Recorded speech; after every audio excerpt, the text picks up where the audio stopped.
Melanie from Haute Hijab, and today's tutorial is this Turkish style that I promised I would show you guys on Facebook when I showed you a picture of a Turkish hijab and asked you if you'd like to see a tutorial.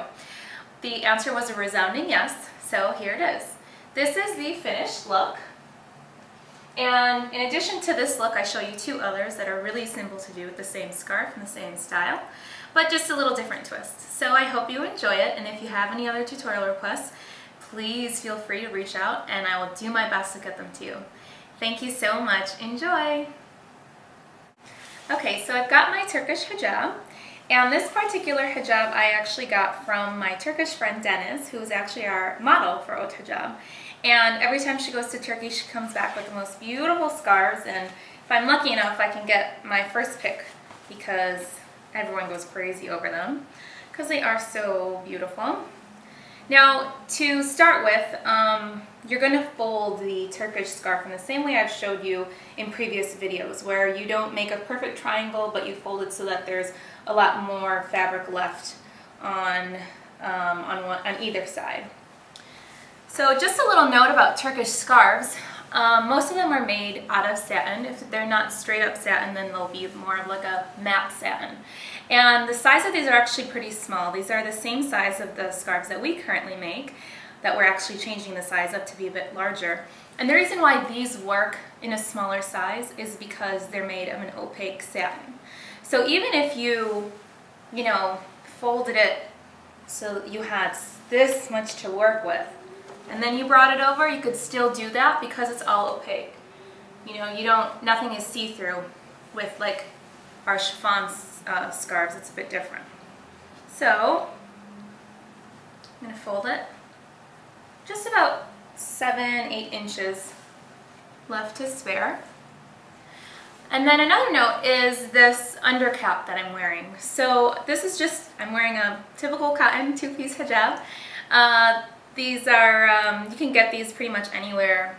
I like the 100% cotton ones because they don't, I don't know, they breathe better, they don't stick to the head too much. Kind of like those the best.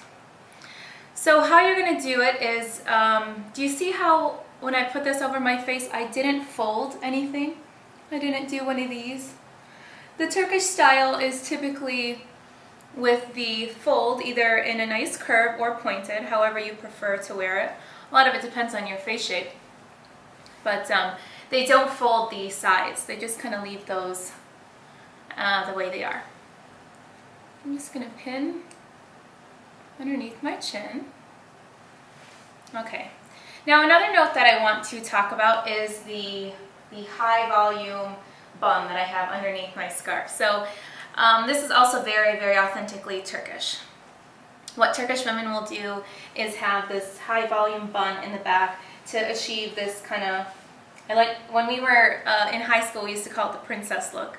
But anyways, what I did is I just created a high ponytail and made it into a bun with a scrunchie. That's all I did. I know that there are a lot of things out there like big huge clips and different things that you can use to achieve this look, I guess if your hair is short.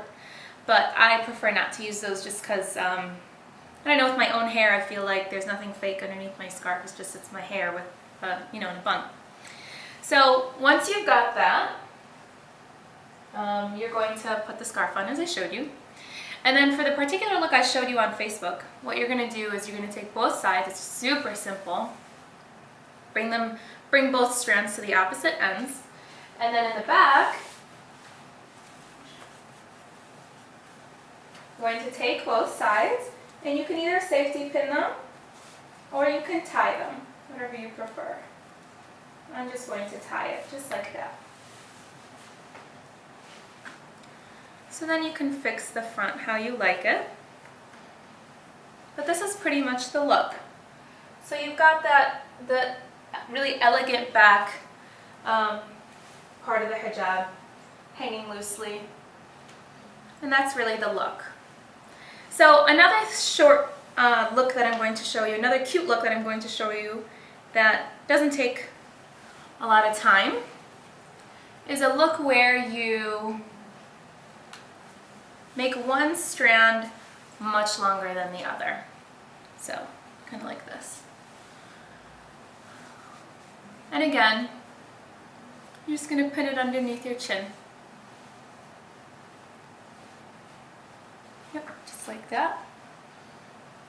A lot of people actually think I'm Turkish because of my last name, Al-Turk, which means the Turk in Arabic. But I'm not. I am Lebanese on my dad's side. But my last name does come from my Turkish ancestors. My great-great-grandfather, he was a Turk living in Syria. So they called him the Turk, which is where my last name comes from. So I do love Turkish people. I love all things Turkish. I've been to Turkey. I really, really loved it. But I am not Turkish.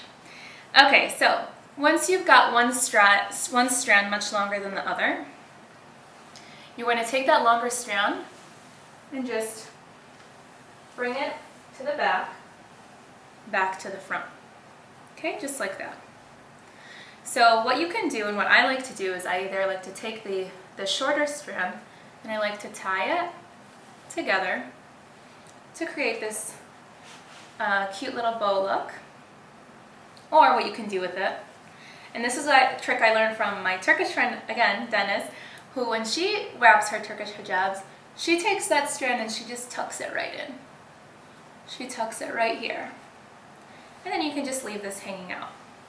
And you can dress this up with a nice brooch, with a necklace over it, however you like to do it, but this is one of my favorite styles, especially this look. I like this a lot.